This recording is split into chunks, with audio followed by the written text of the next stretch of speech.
Hey folks, Barry at Blasters in the Desert here. I'm talking about lights today, and more specific to that, light mounts. Because no matter how good your light is, if it doesn't stay mounted where you want it, it becomes less functional. If it comes loose and falls off, whatever, you don't get much use out of it. So the first thing that I wanted to do was talk about what brought this up, why I'm talking about it now, and the reasoning for that is that I had been in the market to replace the mount that I got with this Cloud Defensive Rein weapon mounted light almost a year ago, not quite a year ago, I guess. It came in a package deal that included a mount with it. The mount that I selected and that I had on it for a while, turns out it's not designed to do what I wanted it to do. It didn't fit my needs. And so it was suggested that I try out a different model, which I did, and so far it seems to be working great. I'm going to talk about that in just a minute. But first of all, mounts, there's so many different kinds. There's direct mounts, things that go straight on the Picatinny or into M-lock slots, whatever. They're the mounts themselves that, you connect the mount to the light and then the mount to the gun. And over the years, I've probably gone through 10 different lights and I would guess twice as many different mounts.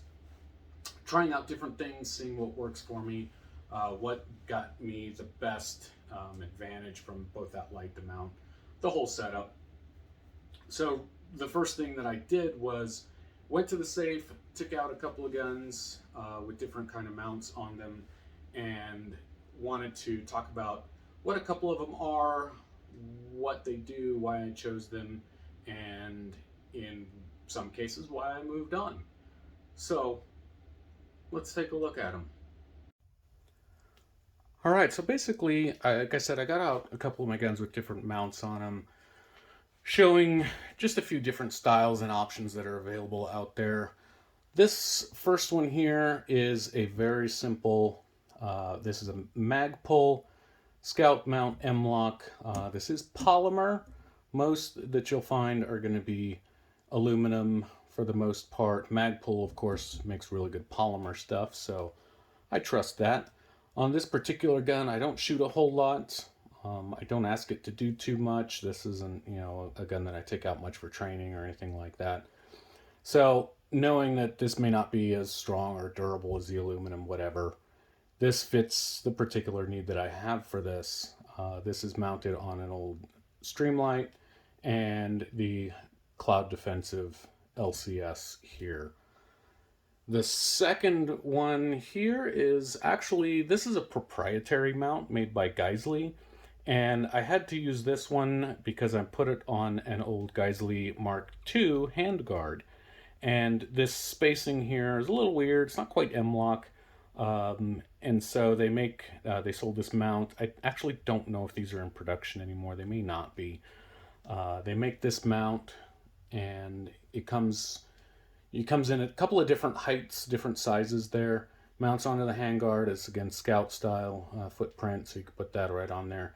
Another Streamlight on here. This is my Tippmann M422 Pro. So it's 22, sort of a training gun, fun gun. I don't do a whole lot with this. So I'm willing to accept that this has got to be proprietary, and I'm not going to be moving things around. Can't take this and put it somewhere else. Not a lot of options for putting other things on here. For this gun, works just fine. Again, the Cloud Defensive LCS on that, because I just think that they are a really good, neat little feature to have on there. And the next one over is the Haley Strategic Thorntail. So this is the Thorntail SBR mount. This guy right here. This is a two-piece mount, so you have this larger plate here that fits onto the Picatinny. I went with Picatinny because on this particular handguard, this Geisley Mark IV, it's got Picatinny up front. I figured I might as well go ahead and use it. I like this. This is nice and big and grabs onto the whole thing there. It's a, like I said, it's a two-piece, so it's got that, and then it's got the actual mount arm there on the top that the light goes right into. I like it. This is one that I've had for some time now. I bought it when I got the this mod light. Again, also about a year ago, and been using it with pretty good success ever since. And the newest addition that I have is this guy. And this is the also a Haley Strategic Thorntail. This particular one is this is an M-lock. This one is for M-lock, and it is actually the second generation of the Thorntail SBR. It's got a couple of differences between the newer edition, newer generation, and the older one. Again, I picked this one up, and it's been working really good for me for now. But the next thing I want to talk about is, well, you say, all right, I've got one Thorntail, two Thorntails. Why did you go with one versus the other? And that's a good question. So, going from the older generation of the Thorntail to the newer generation, when I got this, like I said, I got this about a year ago. Came with a mount that wasn't going to work out right for me. Didn't do what I wanted it to do. Wasn't designed for it. So it was suggested that I get the new one. And again, this is made by Impact Weapons Components. And I actually had a chance yesterday to have a little phone call, talk with Earl from Impact Weapons Components, and to talk about the differences between the two and what kind of upgrades and improvements they made from one generation to the next, why they did it, how they were able to do it, and what it really accomplished for them. And I think that probably the best way to walk through and tell you what they were able to do is to actually, I'm going to take these apart real quick, and I'm going to compare the two and talk about what they do differently, and why I honestly think that the Generation 2 is a great improvement over the original, and why I kind of love it so far. So let's take them apart. All right, so now we've got the two mounts disassembled here. Mostly, they're not completely disassembled. And want to talk about the differences between this original Thorntail SBR and the Thorntail2 SBR, beyond the fact that this is Picatinny, this is M-lock, etc. Again, these are both made by Impact Weapons Components, and the differences between the original and then the Thorntail 2, Generation 2, Take 2, whatever you want to call it, are pretty noticeable. So much so that, as I said, when I was installing this one and putting it together, I didn't even recognize it as being something that I essentially already owned. And honestly, if I had thought about it, I probably would have gone and ordered another one of these right from the start. But this is where we are now. So the original, this is a simple, this is a two-piece mount. Again, it's got the large Picatinny mounting section here. This, of course, just goes into your two Picatinny slots wherever you want to put it. The screws go and hold in place there. It's got a little beveled angle that fits together, and then you screw that down to tighten it up. One of the nice things about these is, because of the way that this is made, this is reversible, and so what you can do is actually take this off, take these screws all the way out there, and as you can see, that angle there, they fit together, and that allows you to put it in different angles. So you could put it over here if you want to put underslung or something, or if you have it on the left side of the gun and you want it pointing out this way. So that's a pretty nice little feature. The holes drilled here in the bottom are angled so that the screws go in correctly in order to engage from this piece onto the arm. The holes don't go all the way through, so there's no potential for you to, cross thread into there or damage it or anything like that. When you go back to mount it, again, this screws into here. The angle is a little bit awkward right at first sometimes. And of course, the reasoning for that is because in order for the mount to engage that angled edge there, the hole for the screws, of course, has to be a particular angle. So get that in there just like that. And again, that just drops onto your Picatinny however you want to do it. Now the arm itself is also a pretty simple design. It's a single piece of aluminum. It's got 2 holes there for your scout mounts. It is recessed a little bit right here so that the mount on the light itself actually sits right down in there. If you can see that, and get some engagement there before you put the screws in. A couple of screws just go in, drop in from the back, just like that, and you screw that in. Holds your light in place, just like that. And again, since this is reversible, you can put it basically any configuration that you want to be able to use it in. The Gen 2, while it is the same basic design, which is a 2-piece, one piece here that has the M-lock that mounts onto the gun, and then the arm here.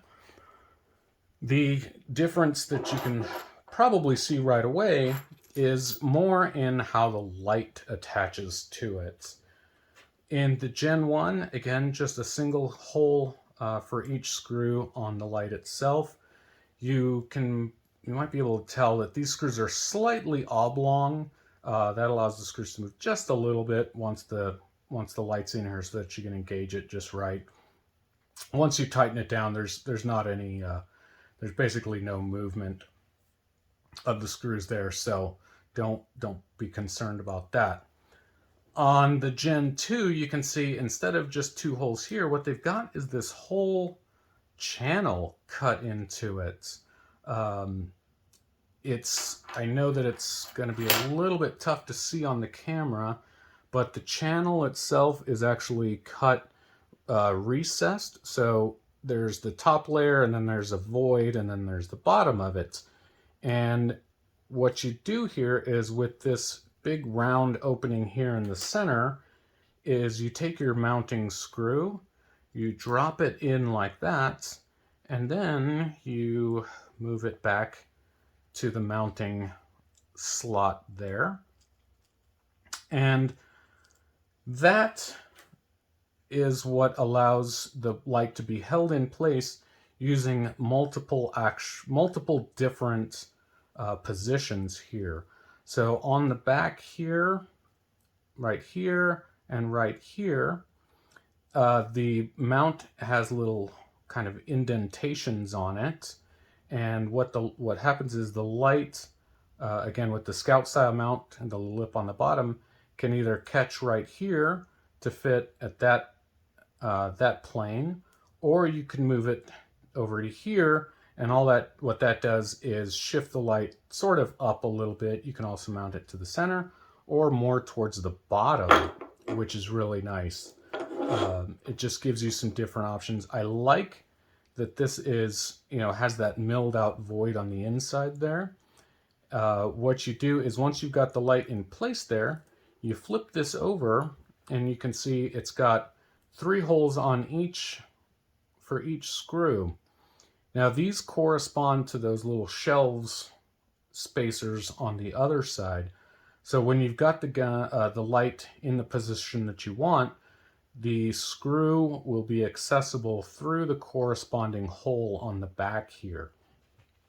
And so again, you've got 3 different positions. They're not hugely different, of course, because this isn't a really big mount. It lets you move the light all over the place. But if you've got something like I mentioned, that Cloud LCS that I want to make sure I can clear it, moving from one position to the opposite end may be all the space that you need in order to clear that, or cables or rail covers, whatever you might happen to have. And so Again, once the light's on there, this becomes accessible, the screw becomes accessible through that hole, and then you just screw it down in place. So talking with Earl from Impact Weapons Components yesterday, basically what I wanted to know was, this seems like a pretty solid design. Like, this is pretty good. Like I've said, I've had it for a while. I've been using it. It's given me no problems. I like it. It's a big, beefy piece of aluminum, good and solid. So what changed from here to here that made you want to essentially redesign the entire arm? And really what it comes down to was just advancements in the CNC technology, the milling technology that they were using, allowed them to be able to do this really nice channel cut as well as that undercut. And of course you need to have the undercut there in order to hold the screw, the head of the screw in place, because right here where it's nice and large, the screw goes in, comes right back out. Whereas when it's in its mounting position, it doesn't move from there. So the ability to do that, to cut that, now is what gave them the ability to redesign so much of the mount, and again, like I said, to really make this a better mount. There's no open screw heads here on the bottom like this would be. There's less chance of anything getting in here, damaging the screws, anything like that. So once you've got it in place, you don't have to worry about any of this. This, again, sits flat up against the handguard and protects everything in place. And those are the biggest changes between the Thorntail and the Thorntail 2. As I've said, I've got the original. I really like the original. I was out in the world trying something new, and I learned a lesson that I should stick with what I know and what I know that I like. And now what I know and what I know I like is going to be this guy. And I've got a couple other guns that have M-LOK interfaces with Scout style lights on them. And I think I might, be looking to upgrade to a couple more of these. If you have any questions about any of this stuff, feel free to leave a comment, hit me up, and I'll try to answer whatever I can. That's it. Nice long video, but I appreciate y'all tuning in. Bye.